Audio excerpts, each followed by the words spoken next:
उड़ा दिया हवाई अड्डा, रूस का डबल बदला। अब तक यूक्रेन 5 बड़े इलाके रूस से हार चुका है। अब तक यूक्रेन के 1,19,000 वर्ग किलोमीटर इलाके को रूसी सेना रौंद कर कब्जा कर चुकी है। हालांकि हारता यूक्रेन रूस से जंग जीतने के लिए पूरा जोर लगा रहा है। अमेरिका और नाटो से मिली लंबी दूरी की घातक मिसाइलों से यूक्रेनी सेना क्राइमिया में रूस से बदला लेने की कोशिश में है। दावा किया जा रहा है कि रूस की बेहतरीन एयरफोर्स को तबाह करने के लिए यूक्रेन ने लंबी दूरी की मिसाइलों का इस्तेमाल किया है। पश्चिमी मीडिया के दावों के मुताबिक यूक्रेन ने अमेरिका से मिली लंबी दूरी की मिसाइलें इस्तेमाल की हैं, जिन्हें अटैकम्स कहा जाता है। दावा किया गया है कि रूस के कब्जे में मौजूद क्राइमिया के बेलबेक एयरबेस पर यूक्रेन ने मिसाइलों से हमला किया है। दावा किया गया है कि यूक्रेन के इस हवाई हमले में रूस के मिग-31 फाइटर जेट तबाह हुए हैं, जबकि सू-27 को भी यूक्रेनी मिसाइल ने लड़ाकू हवाई अड्डे पर तबाह किया है। रूस के बेलबेक एयरबेस पर मौजूद मिग-29 के तबाह होने का भी दावा किया जा रहा है। खबर तो यह भी है कि यूक्रेन के इस हवाई हमले में बेलबेक एयरबेस पर मौजूद ईंधन भंडार भी तबाह कर दिए गए हैं। Сьогодні день дав нам більше можливостей. Перше, головком Олександр Сирський, він доповів про ситуацію в районах бойових дій. Донеччина, Харківщина, там, де зараз найважче. Він перебуває якраз в ключових місцях боїв, працює. रूस पर यूक्रेन का यह हवाई हमला बहुत बड़ा माना जा रहा है, क्योंकि साल 2014 से ही क्राइमिया रूस के कब्जे में है और यूक्रेन क्राइमिया से रूस का कब्जा हटाने के लिए एड़ी चोटी का जोर लगा रहा है। जरा देखिए रूस को क्राइमिया में मौजूद अपने लड़ाकू हवाई अड्डे पर कितना नुकसान हुआ है। यूक्रेन के दावों के मुताबिक रूस के 3 जेट मार गिराए हैं। अमेरिकी satellite imaging company black sky और अंतरिक्ष प्रौद्योगिकी फर्म मैक्सार के द्वारा ली गई तस्वीरों के मुताबिक क्राइमिया के सेवेस्तोपोल के बंदरगाह में बेलबेक एयरबेस पर 3 रूसी जेट तबाह हुए हैं। तस्वीरों में बेलबेक के मुख्य फ्लाइट लाइन पर 2 जेट विमानों को जलते हुए देखा जा सकता है। दावा किया गया रूस के 2 मिग-31 जेट और एक सू-27S मिसाइल हमले में मारे गए हैं। दावों के मुताबिक यूक्रेन के इस हमले में अमेरिका से मिली MGM-140 अटैकम्स मिसाइल का इस्तेमाल किया है। हालांकि रूस का दावा है कि उसने 10 से ज्यादा यूक्रेन की MGM-140 अटैकम्स को आसमान में ही तबाह कर दिया है।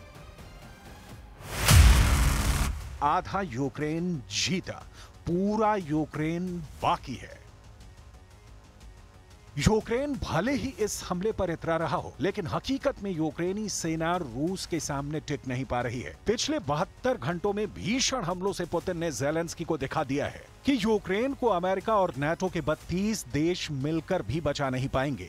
पिछले 72 घंटे में रूसी सेना ने दिखा दिया है कि वो अमेरिका के एयर डिफेंस सिस्टम, मिसाइल और रॉकेटों को कैसे तबाह कर सकता है। रूस यूक्रेन पर अब निर्णायक जीत की तरफ बढ़ चुका है। पिछले 800 से ज्यादा दिनों से चल रही रूस यूक्रेन जंग का नतीजा अगर एक लाइन में पूछा जाए क्या रहा, तो साफ कहा जा सकता है कि यूक्रेन कागजों में जीत रहा है और रूस जमीन पर। Что касается того, что происходит на Харьковском направлении, это тоже их вина, потому что они обстреливали и продолжают, к сожалению, обстреливать жилые кварталы приграничных территорий, включая Белгород. Ну, там же гражданские люди гибнут. Все же очевидно, стреляют прямо по центру города, по жилым кварталам. И я говорил публично, что если это будет продолжаться, мы вынуждены будем создать зону безопасности, санитарную зону.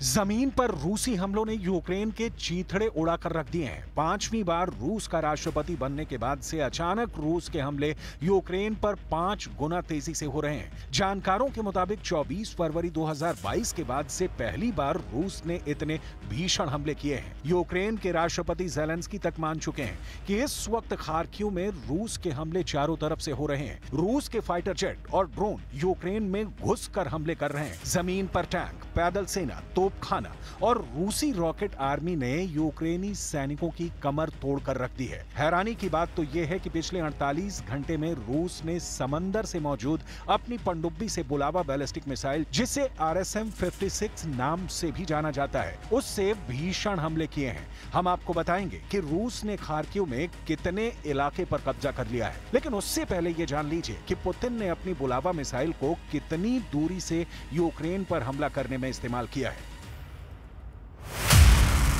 रूसी मीडिया के दावों के मुताबिक बुलावा यानी RSM-56 एक ICBM है, जिसे पुतिन ने यूक्रेन के खिलाफ इस्तेमाल किया है। दावा किया जा रहा है कि रूसी सेना ने पूर्वी कामचटका प्रायद्वीप पर हजारों किलोमीटर दूर यूक्रेन पर बुलावा मिसाइल से हमला किया है।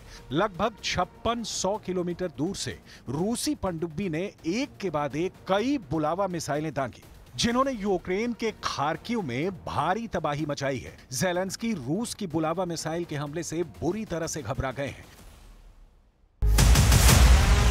पिछले 24 घंटे से रूसी सेना इसी तरह से यूक्रेन के 5 इलाकों में भीषण हमले कर रही है।